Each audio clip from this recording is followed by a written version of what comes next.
Nick Lahr is a co-founder of WePloy. WePloy is the Australian recruitment platform that matches candidates from psychometric and cognitive assessments to businesses from SMEs to enterprise.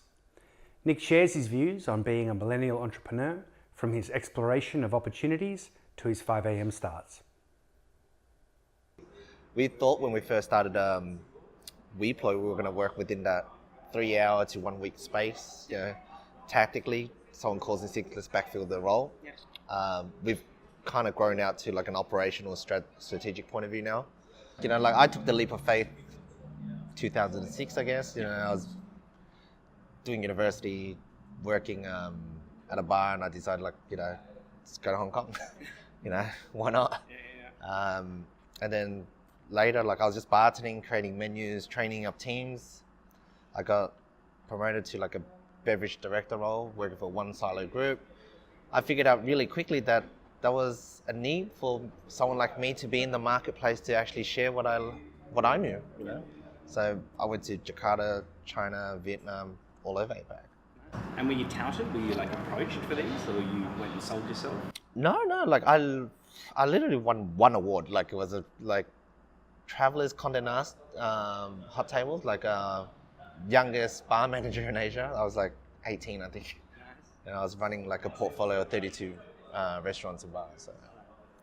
So that's what kind of kicked off my career. At what point did you decide you didn't want to go into formalised, structured 9 to 5 type work?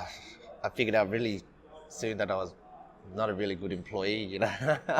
But even working for these firms where you're managing a portfolio? Yeah, like I've worked for really good establishments. You know, my bosses have always been good for me. I just didn't want to work for someone anymore. You know, I think working for someone, it's such a silo thinking way. Yeah. So, like we mentioned before, like I'd rather do 100 hours for myself. You know, just so I can get away from that, you know, 38 hours for working for someone else, you know. One of the entrepreneurs that I've always kind of read and studied was Mark Cuban. Just the way he's always done things, like, you know, he's always talking about, you know, party like a madman, hustle like a boss, you know.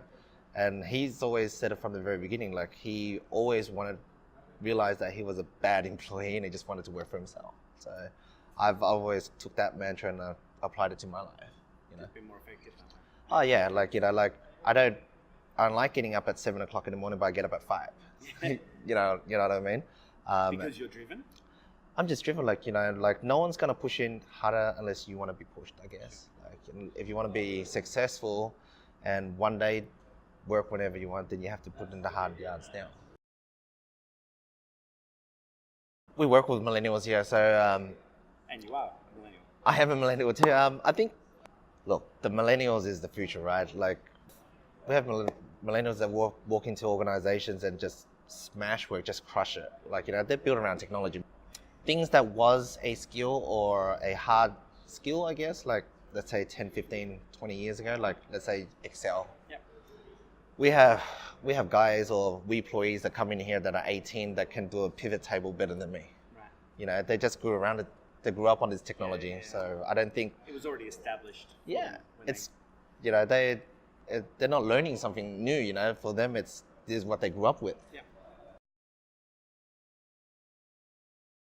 The word millennials, I'm a millennial. You know, like, and I work hard. I do long hours. I've got a family. I do jiu-jitsu. Like all these things, It's not a trait of someone that has a short attention span. You know what I mean? It's pretty hard to categorise an entire 18 years of people as one type. Of course, yeah, of course. Where's the meeting point? Look, I think with loyalty within it doesn't have to be related to like millennials. I think if your employment branding and your branding is on point, you will attract the right talent, I guess. At WePloy, we wanted to make sure that we weren't a corporate place. I come in a t-shirt every day, you know. Now, if you want to be attracting the best talent, you have to change the culture. Make sure there's a culture that is, one, appealing to talent. You know, what is it that you want to keep and retain? Like, I think a lot of organizations say, like, you know, we want to attract a lot of this, but they haven't changed their processes and ways. Like, you know, maybe get rid of resumes. Yeah. You know, that might help. It's all based on the individual, I think. If they want it, then go out and get it, you know? So should we measure it as the rate of attempts or the rate of success? definitely attempts. Like, success is measured. What is success to anyone, right? Like, you can fail 10 times and still find it successful. With anything, like a book is only as good as the words on it, right? And if you have an idea and you really want it, you go out and get it. Like, one of my mentors always told me, like, if you really want it, you got to live it, breathe it, and continue to pursue it. Yeah. You know what I mean? It's really up to the individual. You know what I mean? So thank you very much for Yeah. that.